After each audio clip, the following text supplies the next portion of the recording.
Hello hello ඔන්න දැන් තමයි මං අද දවසේ නැගිටින්න හදන්නේ.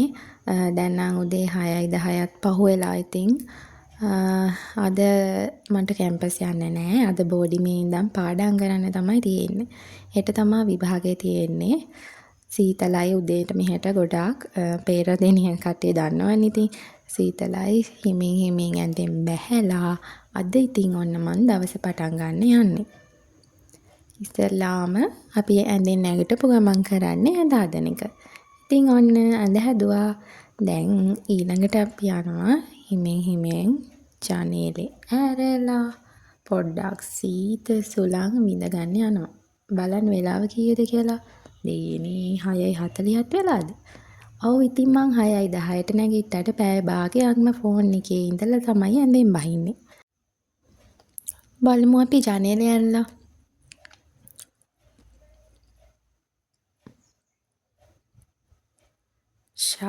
මීදුම මෙහෙට කුඩා උදේම සීතලයි. සාමාන්‍යයෙන් මීදුම අඩු වෙලා ඉර පායලා ඇඟ රත් වෙද්දී දවල් 10-11වත් වෙනවා.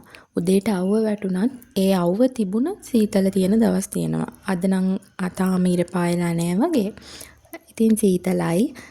අද මම ඕගොල්ලන්ට අරන් එනවා කොහොමද මම බෝඩිමේ ඉන්න දවසක කෑම හදාගෙන උදේ වැඩ ටික කරගෙන පාඩම් වැඩ කරගන්නේ කියලා. මම අද නම් මට උයන්න දේවල් නෑ ඇත්තම කිව්වොත්. අපි බලමු අද මොනවද හදන්නේ කියලා. ඔක්කොටම කලින් ඉතින් උදේ තේ එක බීලා ඉන්න බෑ. මේව රෑ තිස්සේ ඇරලා දාලා ඉතින් මෙහෙමම හදාගෙන බොන්න බැරි හින්දා මං ගිහිල්ලා සෝදාගෙන එන්නම්. ඔන්න සෝදාගෙන වතුර එකකුත් අරන් ඇවිල්ලා දැන් හීටරේ ගහන්නයි යන්නේ. අපි බලමු හීටරේ ගහලා තේ හදලා තේ එක බීලා ඊට පස්සේ තමයි උයන්න දෙයක් කල්පනා කරන්න වෙන්නේ. අද නම් උයන්න මට මොනවත් නැහැ. පරිප්පු තිබ්බේ ඉතින් මේ දවස් ටිකේම පරිප්පු කාලා ඇති වෙලා. ඒ නිසා මම අද හිතුවා මාළු මොකුත් හදන්නේ නැතුව බත් වලින්ම විතරක් කෑමක් හදන්න. ඔයාලා දන්නවනේ ඉතින් මොනවත් නැති වෙලාවට හදන්න ලේසිම කෑම තමයි කිරිබත්. ඉතින් මං හිතුවා අද කිරිබත් එකක් හදනවා කියලා. වෙනදට ගෙදරින් එද්දි නම් ඉතින් අම්මට කියලා මාළු බැදගෙන එනවා, හාල් මැස්සු බැදගෙන එනවා, පපඩම් බැදගෙන එනවා. ওই වගේ දේවල් ටිකක් බැදගෙන ආවහම අපි බත් එකක් විතරයි ගහ ගන්න ඕනේ. ඕනම නම් ඉතින් පරිප්පුවක් ඔය මොනවා හරි අල්ල ටිකක් හදා ගන්න පුළුවන්. පිටිකර පොල් කිරි දාලා තමයි මම කෑම හදන්නේ. රස නැහැ. මන් දන්නේ කොහොමද මේ පිටිකල පොල් කිරි වලින් කෑම හදන කට්ටිය කන්නේ කියලා. අනේ මට ඒ වගේ රසක් දැනෙන්නේ නැහැ. ගෙදරින් අපිට අර පොල් ගාලම කාලා උරු වෙලාද හින්දාද මන්ද ඒව රස නැහැ. මේ හාල් ටික ඇති නේද මට? තනියෙන් කන්නේ ඉතින් උදේටයි දවල්ටයි විතරයි කන්නේ. රෑට මොනවා හරි තේ එකක් බොනවා. එහෙම නැත්නම් සම්පෝෂ එකක් හදාගෙන කනවා. ඒ නිසා ඉතින් හාල් පොඩ්ඩක් ඇති. හාල් ටික අරගෙන අපි ඒවා සෝදලා ගන්නත් ඕනේ. හාල් එක අරන් පැත්තකින් තියලා එතකොට දැන් නම් වතුර එක පැහැලත් ඇති හැබැයි මේක පැත්තකින් තියලා බලමු. ඔන්න වතුර එක දැන් පැහැෙනවා. තේ එක හදා ගන්න ඕනේ. මම සුදු කිරි නම් බොන්නේ නෑ. වීවා හරි නෙස්ටමෝල්ට් හරි ඔය වගේ දෙකෙන් එකක් තමයි බොන්නේ. තේ කුඩු දාන්නේ නැහැ. හරිම ලේසියෙන් සරලව තමයි වැඩ ටික කරගන්නේ. මොකද මම තේ හදන්න හරිම කම්මැලි. ඒ කියන්නේ ගෙදර හිටියත් කවුරු හරි හදලා දුන්නොත් බොනවා මිසක් මට තේ කියන දේ අත්‍යවශ්‍ය ආහාරයක් නෙමෙයි උදේට. තිබ්බොත් බොනවා. අර මෙහි ඉදින් උදේට බොනවා. මොකද මට සම්පූර්ණ කෑම වේලක් හම්බෙන්නේ නැහැ. ඒ නිසා තේ එක බොනවා. අර උදේ රෑට කන්නේත් නැති නිසා උදේට අර හිස් බඩට තේ එකක් බොනවා. ඔයාලා හිතන්න එපා මේවා එක පියනක් නෑ මම ඇරලා දාලා නේ. තනියෙන් වීඩියෝ කරන නිසා තමයි මේ එකක් ඇරලා දාලා කලින් ඇරලා තියලා මම තනියමනේ වීඩියෝ කරන්නේ. ඒ විදිහට හදන්නේ. බිම ගැන නම් හිතන්න එපා. කලින් වීඩියෝ එක බලපු අය දන්නවා ඇති බිමට මොකද වුනේ කියලා. කලින් ආව ගම් වතුරත් එක්ක ඉතින් පොළව ඔක්කොම සවුත් වුණානේ. ඒ නිසා ඉතින් අතු ගාලා නෑ. ජරා වෙලා වගේ තමයි පේන්නේ. එහෙම එකක් නෙවෙයි අතරම. අතු ගානවා කොච්චර අතු ගෑවත් හරියන්නේ නැහැ. කොච්චර සේදුවත් හරියන්නේ නැහැ ඉතින්. බිම ඔහොම තමයි. දැන් ඉතින් මම මේ බෝඩිමේට ඇවිල්ලා අවුරුදු 3ක් වෙනවා. හරි ලස්සනට තිබ්බ කාමරයක් තමයි මේ ජරා වෙලා තියෙන්නේ. ඔන්න මම ඒක හදාගත්තා. චොකලට් බිස්කට් දෙකකුත් එක්ක උදේ කෑම එකේ තේ වේල කම්ප්ලීට් කරගන්නවා. ඊළඟට දැන් මම හදන්න යන්නේ කිරිබත් එක. අද ඉතින් කිරිබත් එක හදන්න මට ඕනේ පිටිකල පොල් කිරි, කුඩු ටිකයි, ලුණු එකයි. ඉස්සරලාම මම වතුර එකක් ගහලා ඒකට පොල් කිරි ටික දිය කරලා තියාගන්නවා. මම දන්නේ මම කරන විදිහ හරිද කියලා. මම නම් කරන්නේ උණු වතුර එකක් පස්සවලා පැහුනන් පස්සේ ඒ වතුර එකට පොල් කිරි පිටි ටික දාලා ඒක කලවම් කරනවා. ওই විදිහට කලවම් කරලා තමයි දාන්නේ. ඉතින් ඇල් වතුරට දිය කරනවා. ඒව මම කිසි දෙයක් දාන්නේ නැහැ. මම මේ හොඳයි කියලා හිතෙන විදිහට සමහර වෙලාවට මේ කැට කැට වගේ තිරිනවා. ඒ වුණාට ඉතින් මේක දිය කරද්දී 아무තු නිකන් අර පොල් රාසු හොඳක් වගේ එකක් එනවා. මම මේකට ආස නැහැ.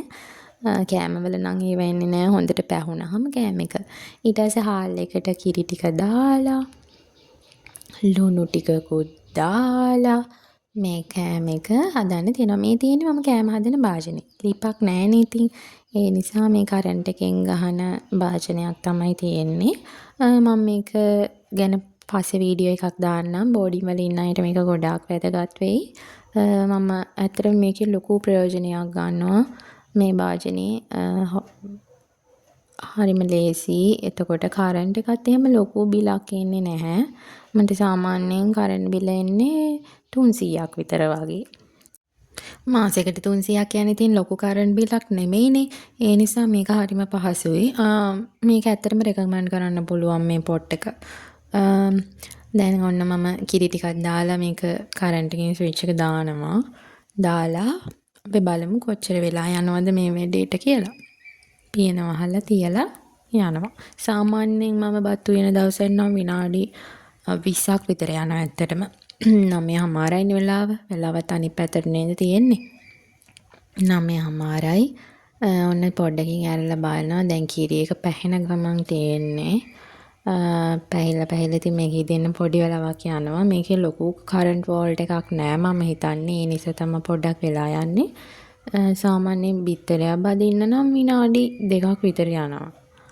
බත් එක්කට විනාඩි 20ක් විතර මම හොඳට වෙලාවල් බලලා තියෙනවා මේ කොහොමද වැඩ කරන්නේ කියලා ආව මුල් දවස්වල හොඳට බැලුවා. මේ ඉතින් දැන් ඔන්න මම සීනි දානවා. මොකද මට කිරිබත් එක කන්න මොනවත් නැහැ. ඇත්තටම මම මොනවත් නැහැ කියලා තමයි හිතානේ හිටියේ. හැබැයි මට සීනි දාලා ටිකක් වෙලා යද්දින් තමයි මතක් වුනේ අක්කා හදලා දුන්න චිලි පේස්ට් එක තියෙනවනේ කියලා. පස්සේ හිතුණා අපරාධේ සීනි දැම්මේ මේකට කියලා. කමක් නැහැ. ඉතින් සීනි නැති නිසා අර කිරි උතුරපුවා වගේ හදාගෙන කන්න හිතාන තමයි සීනි දැම්මේ. ඒකත් අවුලක් නැහැ. ඉතින් චිලි පේස්ට් ටිකකුත් දාගෙන පස්සෙම කනවා කියලා හිතුවා ඉතින්. සීනි දාලා කලවම් කරලා තව පොඩි වෙලාවක් යද්දී මේක ඉදෙනවා. එතකන් ඉතින් අපි පොතක් පතක් බලාගමු. මොකද විභාගෙත් තියෙනවනේ. පාඩම් කරන්න ඕන. තව මට මේ පිටු 80 පොතේ මෙන්න මෙච්චරක් ඉතුරු වෙලා තියෙනවා පාඩම් කරන්න. පිටු ඔච්චරයි වුණාට ওই ටික පාඩම් කරන්න මට පැය 24කටත් වැඩි යනවා කියලා මම දන්නවා. මොකද පාඩම් කරන එක එක දිගට වෙන්නේ නැහනේ. ඔන්න ඉතින් අන්තිම බලද්දී බත් එක ඉදිලා තිබුණා. ඊට පස්සේ මම මේක මේ විදිහට කෝප් එකට දාලා ලස්සනට දාගත්තා. දාගෙන චිලි පේස්ට් ටිකකුත් දාගත්තා. සීනි දැම්මේ නම් අපරාධේ. ඒ වුණාට අවුලක් නැහැ.